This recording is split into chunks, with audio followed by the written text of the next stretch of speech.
Hello, listeners. Yamina here. Welcome to the Dr. GPCR podcast. If you're watching or listening to the podcast on YouTube, you might be wondering, what am I doing in front of the camera? Well, the podcast, Dr. GPCR podcast, started 4 years ago, and I thought it was time for us to do something differently. Therefore, from now on, the introductions and outros of the podcast will be recorded with the camera on. Before we dive into this episode, I have a few announcements to make. First, I'd like to talk to you about the Dr. GPCR University that we launched in February of 2024. The goal is to provide courses and content on all aspects of GPCR research to support you, our community. We kicked off the first course of the university by partnering with Dr. Terry Kinakin, who taught a class about applying pharmacology to drug discovery. The class was a great success. Mark your calendars for May 9th, as we are partnering with Dr. Sam Hoare, who will be building on the concepts taught by Dr. Kinakin and will be showing you how to analyze your data. The course is split up into 4 modules. The first module will be about analyzing concentration curve response data. The second one will be about analyzing agonist pharmacology data. The third one about antagonist pharmacology data. And the last one will be focusing on new dimensions of activity, including allosterism and kinetics. Learn how to handle allosteric modulator data, how to best analyze it and quantify activity in support of medicinal chemistry and target research. Please note that we are very excited to be offering 5 complimentary individual spots to anyone who would like to join the course and lives in a developing country. This will be on a first come and first served basis, and if you'd like to join Dr. Hoare's workshop on any of our next classes, we'll make a Google form available to you. I also want to take a moment to highlight that if you are in a developing country and you would like to access all the content in the ecosystem by getting a Dr. GPCR Ecosystem Premium plan, we do offer a 90% discount on this plan. If you'd like to take advantage of this offer, or if you are facing financial hardship and even with a 90% discount, you are unable to join us, we invite you to email us at hello@drgpcr.com. We are here to help. The second announcement I'd like to make is about the Endocrine and Metabolic GPCRs meeting. What are you doing April 22nd and 23rd? Join me and our GPCR colleagues for the inaugural edition of the Endocrine Metabolic GPCRs meeting taking place in the UK. This event will bring together scientists from both academia and industry to exchange data, technologies, and ideas in the field on endocrine metabolic GPCRs. This meeting is organized by Bioscientifica and endorsed by the Society for Endocrinology. I'd like to say a special thank you to Professors Eileen Hanyalolu, Davide Calibero, Dr. Caroline Gorvin, Dr. Alejandra Tomas, and Professor Peter McCormick for putting together the scientific program of this very exciting meeting. The third announcement I'd like to make is for you to mark your calendar for this year's Dr. GPCR Symposia. This year, we're holding 3 events, for which we have planned talks, poster presentations, and panel discussion. Anyone at any level working on GPCRs or related proteins is welcome to give a talk, as we aim to democratize our events. If you have a story that you'd like to share in the form of a poster presentation, you're also welcome to join us. It doesn't have to be a full story. It doesn't have to be a full poster. Just bring in a couple of slides that you can use as a visual aid to discuss your project with your peers and colleagues. March 15th, this year was when we held the first Dr. GPCR Symposium, and we talked about GPCR activation and signaling. It was a great success. We've had almost 100 people join us for the entire length of the conversations that we had and the talks that were presented. The next symposium, however, will be on June 7th and will be focusing on structural insights into GPCR activation. And then on October 11th, we'll dive deeply into GPCRs as therapeutic targets. If you'd like to join us, if you'd like to give a talk or present a poster at our event, please email us at hello@drgpcr.com. If you want to join us to these events are free. You just have to become a Dr. GPCR Ecosystem free site member, and you'll be able to get access to the link to join the talks. And now let's dive into this episode.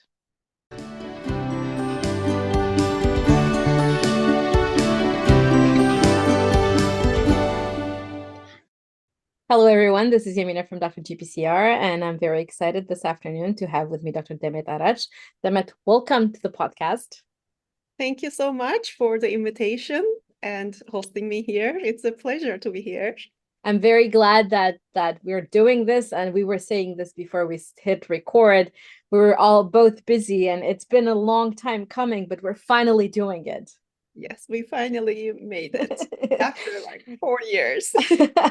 We did. The whole point is really getting to the finish line, and this is it. But before we talk about finishing, let's start at the beginning. Would you please introduce yourself and tell us who you are and what do you do? I am Demet Araç. I'm at the University of Chicago. I'm an associate professor there, and I do study adhesion GPCRs. That's majorly what I do. Yes. What got you into studying adhesion GPCRs, and also what got you into studying GPCRs at all? Uh, so maybe I should start from the beginning because you told me that you are interested in stories and like who is what is behind who is behind all this. Basically, I was born in Turkey a while ago, and then I did my undergraduate work in Turkey. I went to a department of molecular biology and genetics in Turkey. That was the only department at that time in Turkey that did anything related to biochemistry or anything that is not just biology. So I went there. That was the first, we were the first graduates from that department. And I studied a lot of genetics and such things. Then I came to United States for my PhD work. First, I was at the University of Chicago at Riverside for a year. Then I quickly changed to University of Texas Southwestern Medical Center at Dallas. And that's where I did not start working on GPCRs. I started working on I chose the program Molecular Biophysics graduate program to go in and started doing NMR and studying neurotransmitter release. Basically, my whole project for 6-7 years was how a synaptic vesicle fuses with the plasma membrane and majorly the protein synaptotagmin, which is the calcium sensor at the synaptic junction, how it can sense calcium and fuse the membranes. I studied this from a biochemistry point of view quite a lot. I was in Jose Rizzo Rey's lab, and I was collaborating with Tom Sudoff, who was the neurobiologist. So after I graduated, I went to Stanford University. And before I went to Stanford University, I later learned that I was actually overlapping at UT Southwestern with Al Gilman, Roger Sunahara, Steve Small Spoon, world. John Tesmer. They were there, and I was there. Maybe we didn't quite overlap. Maybe I'm not exactly sure which years they were, but I was there too. I just never really got into GPCRs at that time. I did hear about GPCRs. I heard that, oh, they are really difficult to work with. And this is early 2000s. There was no GPCR structure at that time. The first one was in 2007. As I heard they're really difficult, and I even thought, oh, I'm never going to work on GPCRs. Yeah. Then I went to Stanford to Axel Brunger's lab.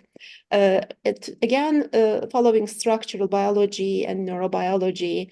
This time I started working on proteins that are on the cell surface between the presynaptic cell and the postsynaptic cell, neuroligin, neuroxin, to name them, that interact with each other. And they're important for synapse formation and maturation.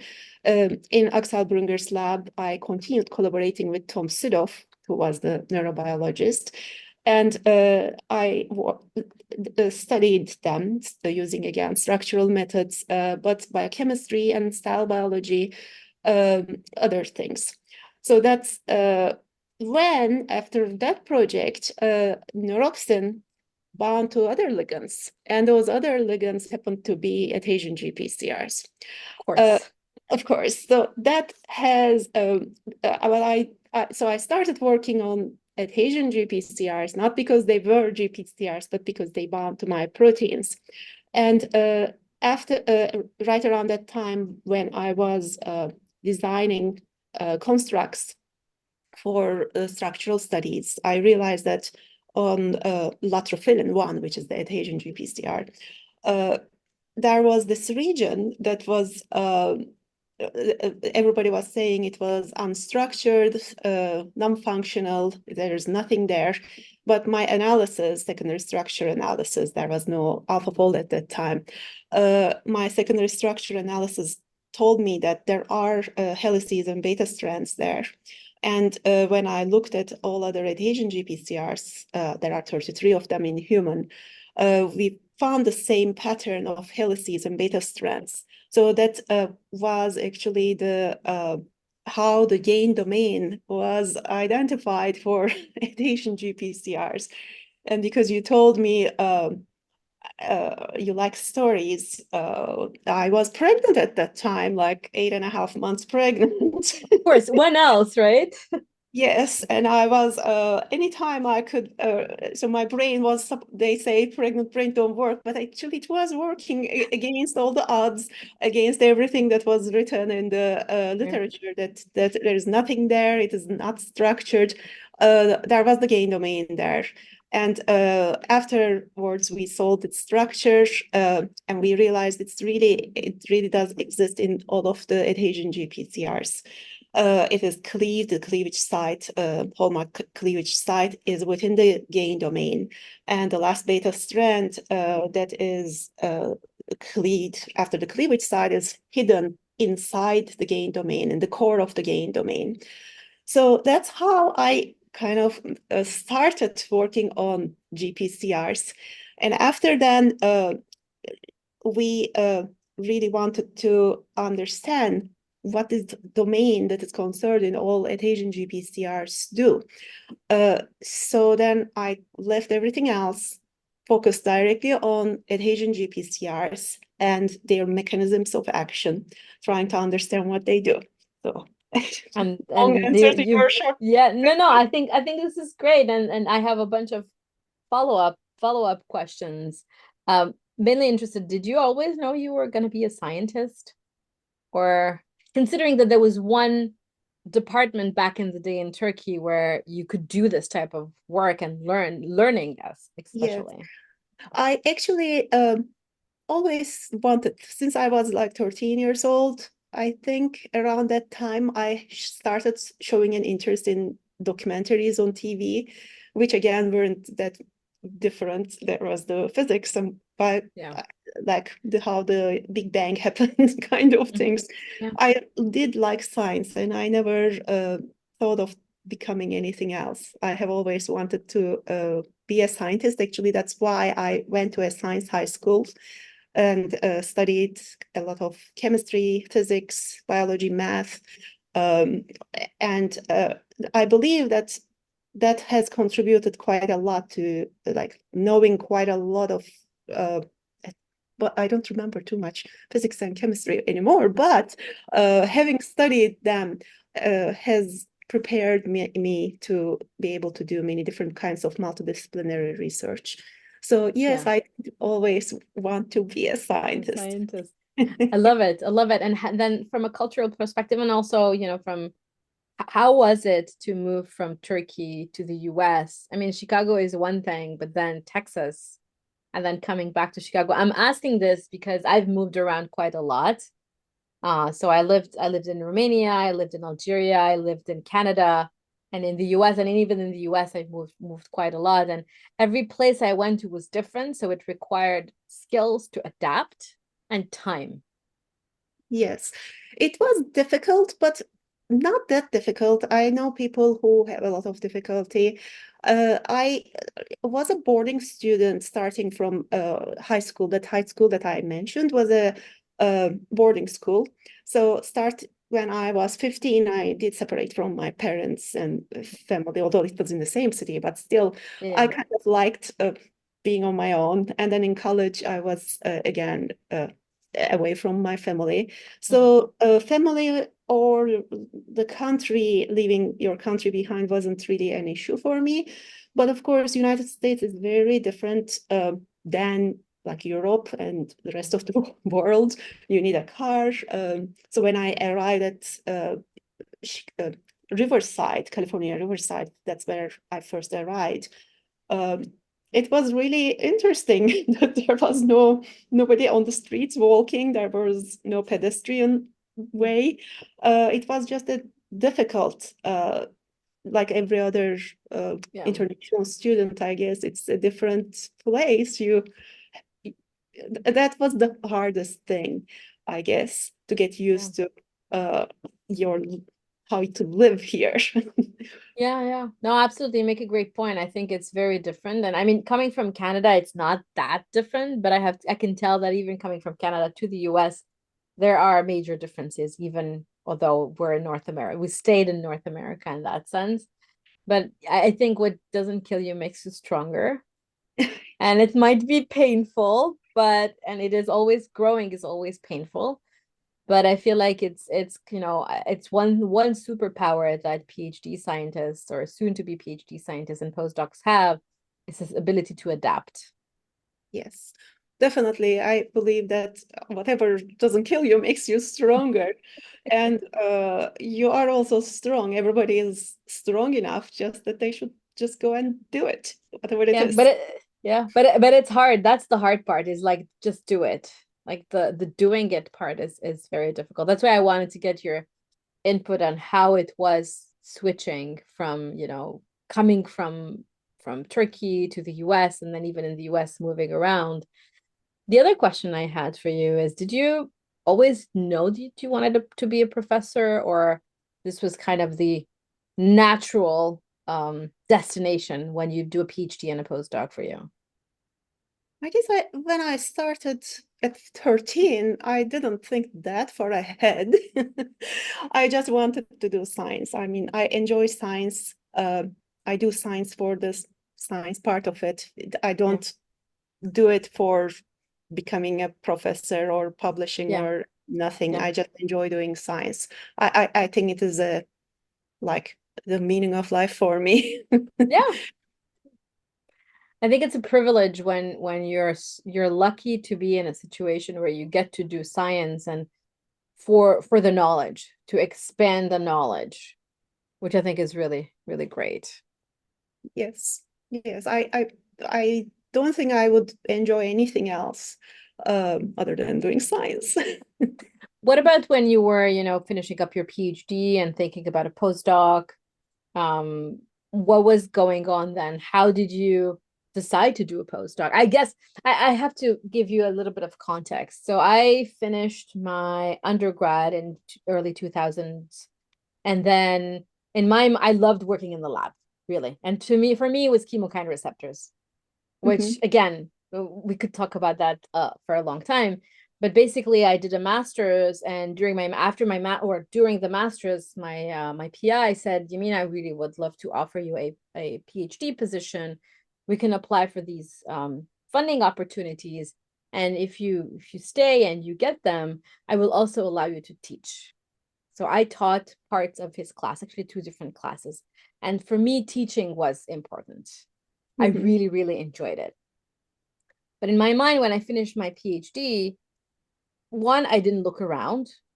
Two, in my mind, it was my environment told me you have to do a postdoc. And then once you do your postdoc, you have to be a professor. So I was just wondering about your experience and how did you navigate these steps in your career? So probably you're right. The transition from PhD to postdoc was around 2005, 2006 for me. And at that time, there wasn't too much other things. Uh, but even if there had been, I would just straight go into postdoc. And then after postdoc, I would definitely Yeah, go for academic positions because that's what I do like. yeah, Uh, just I don't know if you know I am married to my husband who is who is also scientist who's also, we know each other from that high school, science high school, and then Wow. I mean, we were not together at that time, but we happened to go to the same college, that's the same department, and then we basically we do share similar passions. He's also a scientist, so at that time he was also at UT Southwestern finishing with me. So we were both trying to go to similar very good postdocs in the same city. That's what was going on at the end of my PhD. We never really thought of not doing a postdoc. And so, yeah, I do enjoy science, I guess. I know other people have, like most scientists go through different paths. Yeah. I didn't. I mean, it's okay. I mean, everybody has their own path, and I did 2 postdocs, so to realize that I didn't want to be a professor. So, and it's okay. And I still get to use the skills that I developed during the 2 postdocs and the PhD and the master's in my everyday and what I'm doing with Dr. GPCR in my job as well. But I was just curious, and now that you mentioned that you did have the two body problem, where you were 2 people in science who had to move together. Yes. And I hear that can be a not problem, but that can be a challenge, especially when you're looking for academic positions. I think postdocs is one thing, but when you're looking for faculty positions, that is can be a challenge. I was just talking to John Janesco, whose podcast episode comes out today, so people can go back and figure out what they were recording. And he was mentioning the same thing, that it took extra preparation and extra effort to make sure that both people get a job in the same city. That's right. Yes, at the postdoc level, we applied to, I mean, I can share my experience, I guess, if you want. Please, yes. At the end of postdoc, sorry, at the end of PhD, we both chose the labs that we wanted to go. We tried to focus on big cities that have multiple opportunities, so that like we don't have to be at one place. There are increasing the chances. So it is like New York, San Francisco, such places, Boston. So it was a more or less okay timing and everything. It was hard. And then at the faculty level, we had a similar situation. Currently, he is also at University of Chicago, his faculty in the same department. So we got lucky, I guess. It did help that we both had good publications, I guess. I'm not sure. It is difficult. It is difficult. But it is impossible. Exactly. I think mission difficult is fine. Mission impossible, that's a whole other It's not mission impossible. I love it. I love it. So you mentioned in the beginning how you ended up working on adhesion GPCRs. And I guess once you were finishing up your postdoc and you were applying for faculty positions, you set up your lab around adhesion GPCRs. But what I was trying to think to ask is, how did from a scientific perspective first, how did your research evolve from the moment you started your lab to today, from a question perspective? So maybe this should start from the end of my postdoc.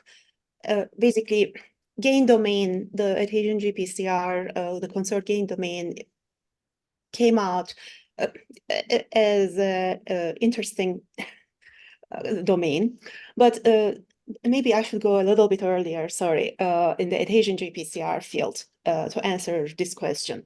So adhesion GPCRs are very large molecules, and probably that's why they have not been studied for a long time. We lag. The other GPCRs were more commonly studied. Adhesion GPCRs were always ignored, although in the 80s, 90s, CD97 and latrophilins were studied, but then people didn't really exactly continue from an adhesion GPCR point of view. So they were not studied, and whether they were really G protein coupled was not known for a very long time.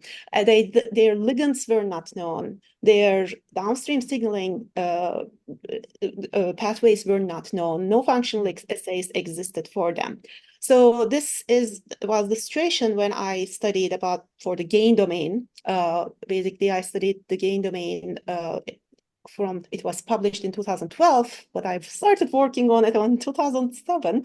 So I did work on it 5 years. The problem with that is that because there was nothing to study adhesion GPCRs, we found this domain. Then how do we prove that it is even important?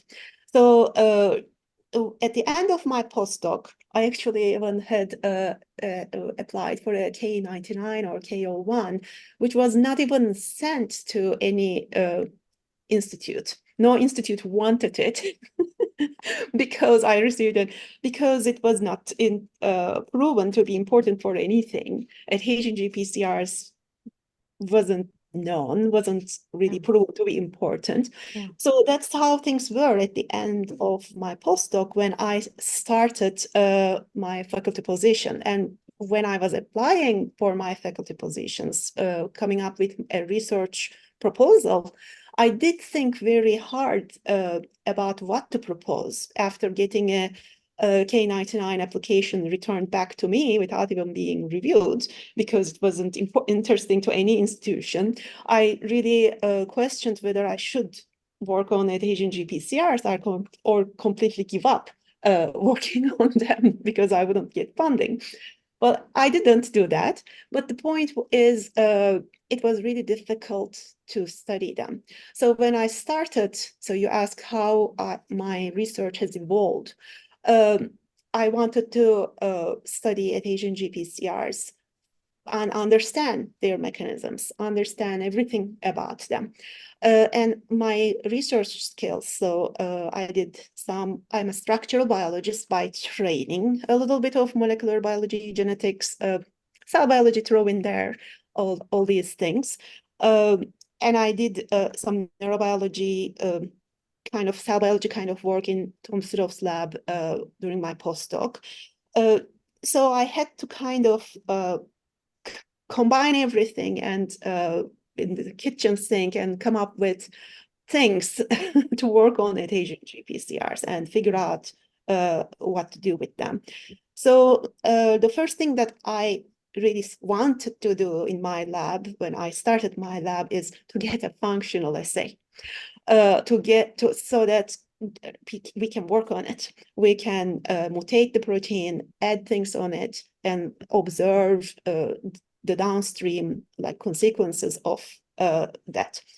That's why we have, and I tried a little bit of different things.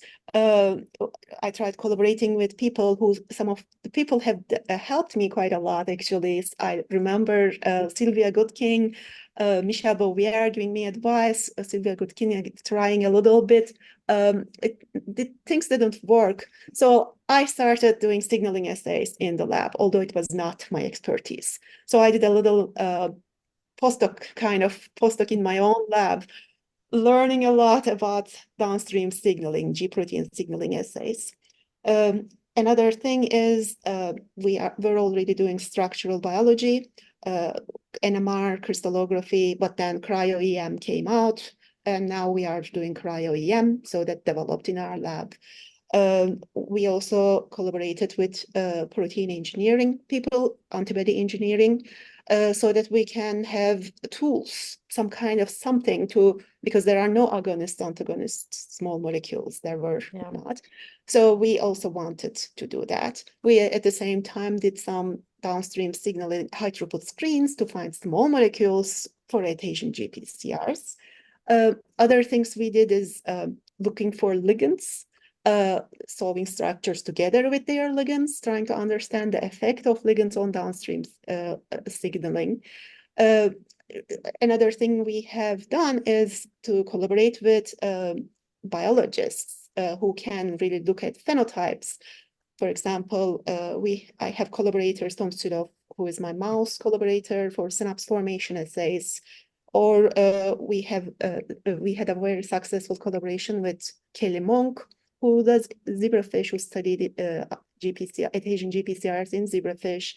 I'm definitely forgetting other people. Currently, we are collaborating with Pascal Kratsios for C. elegans and other collaborations. Basically, our lab developed in directions so that we do everything that is out there to be able to understand how adhesion GPCRs work. So No, I I guess love it. No, I really love it. And thank you for that because I think it gives a really holistic view as to your motivation from the moment you realize that these proteins are interesting and we don't know anything. And when I started Dr. GPCR, I had Anthony Picard come on the podcast. yes, I've had Anthony is my collaborator. I love Anthony. He's wonderful. I Yeah. had Ines Liebscher, I had Simone Promel as well. And I started to learn a little bit more about adhesion GPCRs. And this was, a couple of years ago when I started Dr. GPCR. And that's when I realized that, oh my God, we don't have enough tools. So I can only think about the lack of tools that was happening when you started working on the receptors. Yes, yes, there was nothing really, not much. Now there is much more. Yes, yes, I agree. The other question I had, so you mentioned that your first NIH, I think it was a K99, they returned it because they didn't know what to do with it. Eventually, we've discovered and started to understand the role, the pathophysiological role of adhesion GPCRs. Um, I'm just wondering when in time since that K99 was returned to you, did things change? Did anyone when because you had to, I mean, you were at the forefront of this and realized we don't have the tools, we don't understand, we don't have the ligands, we don't know, we need to express these things. And as you mentioned, they're big, so they can be anywhere between 600 to 6,000 amino acids. I mean, what do you do? From a nature perspective, like what do you do with 6,000 amino acids in one protein? But I was wondering, in time, is there a time where the field of adhesion GPCRs developed enough so that the funding agencies were able to say, oh yeah, now we can direct your proposal to one specific or multiple funding agencies? Oh, that K99, maybe I did not write it well. Just maybe it's not the adhesion GPCR. But to answer to your question, I think in 2000 until 2000 or so, there was some studies about adhesion GPCRs. In 2000s, Kelly Monk and Champiao published, and other people published important genetics papers about adhesion GPCRs just as a consequence. They came out from genetic screens, and they found that they are important for brain development, myelination. So those were very like noticeable. And right around 2012, our gain domain structure came out. Together with those, we couldn't prove it was important, but other people did prove it's important. We just showed that there's a domain there, and this cleavage peptide is hidden inside there. So I think that the field kind of at that time, after that point, started getting accelerated. This tethered agonist mechanism came out by other people. I think the idea that that agonist, tethered agonist, is inside the gain domain has brought the idea that what would happen if it is not inside, if it is outside. So then this addition of the peptides came, and the tethered agonist mechanism of adhesion GPCRs came out. It was in 2014, two papers came out. And during the meantime, we have, my lab has focused on the extracellular regions of adhesion GPCRs. And what do we do with those 6,000 amino acids? We didn't work with the 6,001, but we have recently worked with the 3,001, the second largest self-searches its own bioarchive. We will express it. You do a lot of constructs, you do a lot of cloning, Yeah. and so anyway, there are ways to work around it, and this is what we are doing. And you do the same thing as you do to the other ones. It's more difficult, but it is, again, not mission impossible. Yeah. We do it. Uh, so basically, how did it continue? I think the field is getting faster and faster now. I see that so many more in 2000, I believe 2011 or so. I went to Brian Kobilka and Tongsun Kobilka's GPCR workshops. I'm not Yeah. sure if it was at that day, year or earlier. But at that time, the GPCR field, when I said adhesion GPCRs, nobody really knew Reacted to about it. that. What Yeah. So that's how it was. But since then, now everybody knows about it. Now there are the tetragonist mediated, the transmembrane region structures. Many of them is available. But I don't think that this is the end of the story. There is so much more that will be coming out in the next years, in the following years. Yeah. No, I agree. I agree. And then we have to mention it. So Anthony is co-organizing the next adhesion GPCR consortium meeting in October, I think, in Mexico. That's So I right. think if anyone is interested in listening to this recording whenever we get to publish it and wants to learn more about adhesion GPCRs, that's the place to be, because the consortium is holding a retreat there.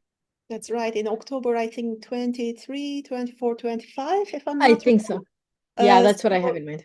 yes, adhesion GPCR meeting will be there, and I should advertise for Anthony. I will be there. Yeah. It will be a great meeting. I think so too. I think it's going to be a lovely meeting, for sure. The other question, the other thought I had while you were going through, the different stages of the field is, which made me wonder, one is, I wonder if sometimes in science, when a protein is discovered, somebody gives it a name, right?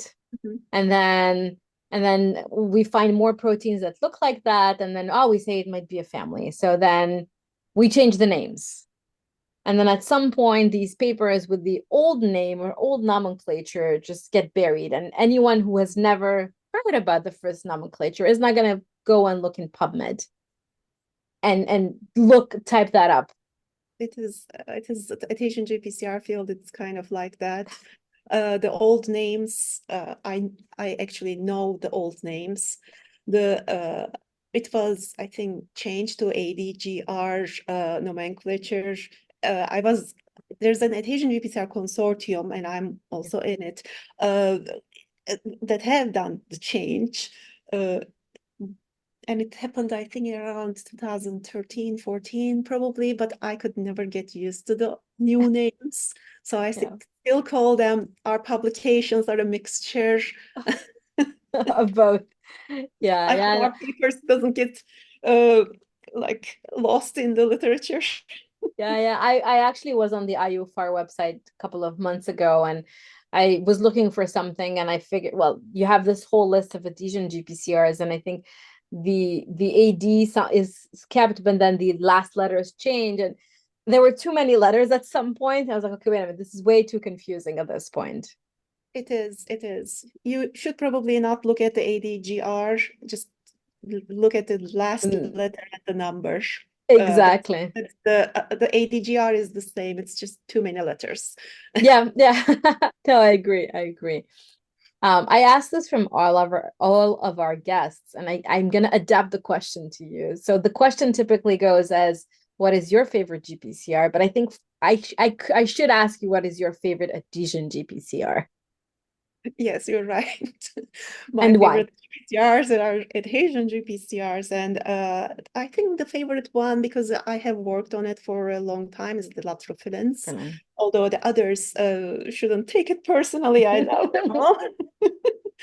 But latrophilins was the one that I have started working on them. The major discovery of the gain domain was done on latrophilins. Then we worked on them. They have ligands, tenurins bind to them, flirts bind to them, and we have worked on solve their complex structures. Mhm. Uh, and recently, we have worked on basically we have been working on the full length adhesion GPCR structure since my lab started in 2013, for almost 11 years now, and we have that project has been continuing for a long while, and we screened about 20 adhesion GPCRs, 3 different constructs, all the early invertebrate constructs, and latrophyllin 3 has been the most successful, best behaving construct. That's why I like latrophyllin. And now we have a structure of the I don't want to say full length, but it is pretty full length, almost full length structure that is showing not just the transmembrane region, but the gain domain and the hormone binding domain and its orientation with respect to the transmembrane region. And here I should also mention I was talking about our collaborators, our Reza Wafabakash, who's our single molecule collaborator, has also contributed so much to this recent work, where he has done single molecule studies, labeling the transmembrane region and the extracellular region, the gain domain, and looking for FRET on single molecules. Yeah. And we now know that extracellular region is not flexible, and we have so that's why I was saying the GPCR field, adhesion GPCR field, there's more to come. There is a tethered agonist mechanism, but all these years we have, when we did our studies combining structural work with functional work, we have always seen that there is a correlation between extracellular region and downstream signaling in manners that cannot be explained only by tethered agonism. That it could be explained by direct regulation of the transmembrane signaling by the extracellular region in a tethered agonist independent mechanism. So recently we are showing that there is a communication interplay, coupling, I am not sure what word to use, between the extracellular region and the transmembrane region. So latrophyllin has latrophyllin 3, human latrophyllin 3 is the one that has given us that. That's why maybe latrophyllin should be my favorite, but I love others too. I love it. I love it. And I think I want to say maybe a true GPCR scientist when they talk about the receptors as they were about the receptor's behavior and allowing you. And that's what I use always, all the time. I feel like each GPCR is unique. You have to get to know the GPCR, and then you have to work with the GPCR in a way that it allows you to discover things about them. It's like this very difficult personality, or very, not difficult, but very hidden personality that they have, and you have to get to know them in order for them to let you in on the secrets. That's right. Yes. And I love it. latrophyllin is important for, it's essential for synapse formation and synaptic specificity. That's why I like neurobiology, and I'm a synapse person. I am doing other things now, but I do definitely like the synapse. So yeah, maybe my favorite might be latrophyllin. I love it. I love it. And it's going full circle and keeping into that space. Now, this is wonderful. I wanted to ask, we have this section about inspiring young scientists, and I was wondering, what are the top 3 aha moments that you had during your career as a scientist that changed or shaped your trajectory? Changed or shaped? It is really, it's really hard question. I know. I know. So I guess not the aha moments, but the discovery of the gain domain is one thing. I think what I just told you about the full extracellular, almost full length adhesion GPCR structure and its implications about what it means, is those two are really important. I believe it's not really an aha. It's not just one moment. Series of moments. It's a one of them is 5 years, took me 5 years, the other one took me 10 years. So it's not really an aha moment, but I think that it so I'm kind of thinking about adhesion GPCRs from also a how can we drug them point of view. And I'm not really a pharmacologist, but I know that in the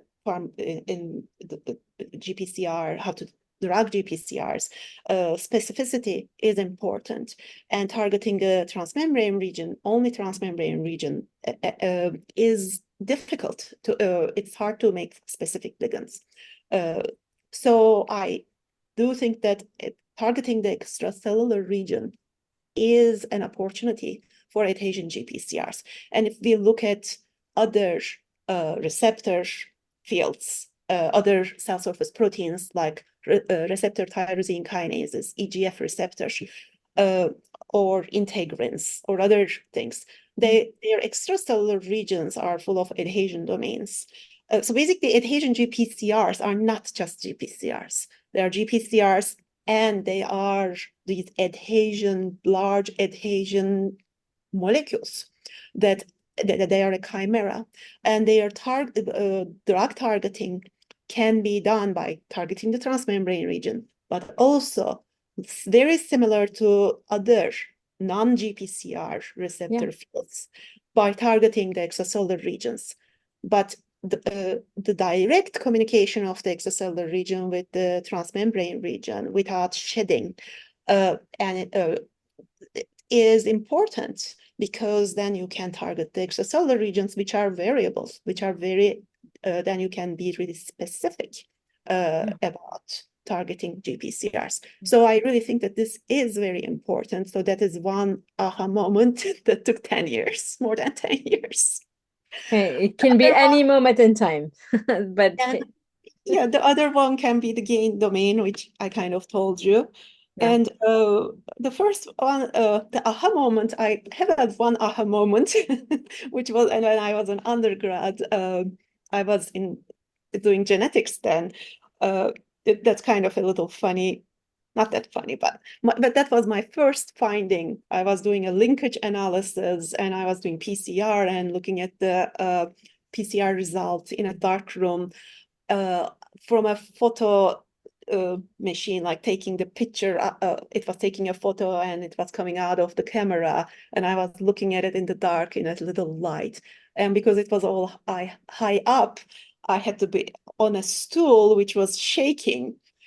So and in the dark. So that's when you ask an aha moment, that is the moment that I almost fell down, because when I saw the PCR bands linkage analysis, anyway, it's a long story, but you need to see two PCR products separated the gel on the DNA gel. Yeah. And when they do not separate, that means that they are linked. There's linkage. That I was looking for was linked to this place on the chromosome. So that was my aha moment. A dangerous one. Well, A dangerous aha moment. yes, that's the true aha Wow. moment. It was when I almost fell, and I didn't in the dark. So Wow. I love it. Thank you for sharing that. I Sure. think this is really cool. Do you have any advice for junior scientists who want to work either in the GPCR field in general, but more specifically in the adhesion GPCR field? I'm not sure. Work hard. I think Don't- I think what comes through our conversation from your perspective is really don't be afraid to work on things that are brand new. And Yes. don't be afraid of the unknown, because the way you were explaining to us, when you started out and there were no tools, there's nothing. A lot of people might have thought, oh my God, why is she doing this? I guess I did it because I found it more challenging and Yeah. fun, and Yeah. just that's who I am, I guess. Yeah. But I think that sorry. Oh, there's this delay, so I didn't mean to interrupt you. Go ahead. Yeah, basically, it's more fun for me, and it is more challenging. The more challenging it is, the more interesting to me. And I guess it's important, also biologically important, that Yeah. drives me. So I kind Mm. of my suggestion to young scientists is that they should go after their passions, whatever they are passionate about, Yeah. they should do it. Uh, Yeah. Maybe the wrong advice, but No, I mean it's when I think about work, it has to be something that excites you, something that you're passionate about, something that you really find interesting, because I feel like life is too short to do something that you don't like. exactly. That's what I was thinking. That life is too short to spend by things that you don't actually want to do, but you do just because it is, I don't Because know, yeah, it will it's bring trending you for a success exactly. in other people's eyes. Exactly. No, I agree. All right, two last questions. A hard one coming up again. If you Okay. could go back in time and give yourself advice, what would be the advice and when would that time be? Oh, this was not in the questions you sent I me. know, I just came up with it because This is a trick because question. you took us back and forth. I mean, it's not an easy one, but it could be the way I think about advice to myself is there something I could have paid more attention to, or is it something that I should have done differently, or I should have not done at all? But then I again, don't have anything like that. I would still do everything I did. which is a great answer because and that also comes through the conversation. It sounds like from the age of 13, you knew that it was science and you did everything that needed to be done in order to satisfy that need of for knowledge, need for challenge, and to find answers to scientific questions. And I think it's wonderful. Yes, I think I do feel really happy right now. It's I this is the first time I'm doing a podcast and talking about myself and my, I don't know, all these questions. And well, it's really that I did that. I'm glad that I did. I don't think I would change anything. Yeah. I love it. All right, last very easy question. When you have job openings in your team, Sure. where can people find you? They can email me, and they can email me anytime. I don't, when I have job openings, I don't know what I do. I post on Twitter sometimes, and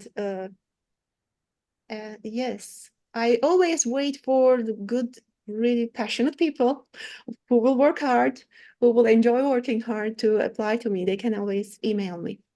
I love it.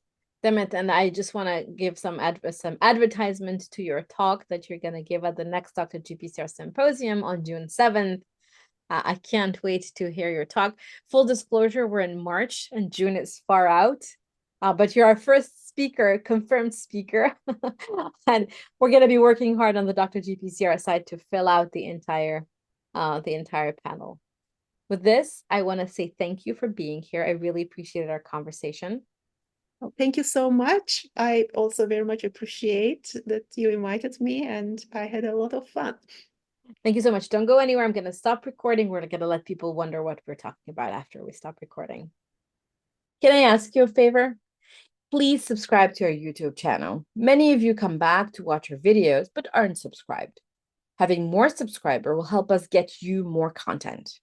Also, mark your calendars and join me and your GPCR colleagues for the inaugural Endocrine Metabolic GPCR's conference taking place in the UK on April 22nd and 23rd. You'll be able to find more details about the event on the Dr. GPCR ecosystem under the events page. Thank you for joining us and listening to this Dr. GPCR podcast episode.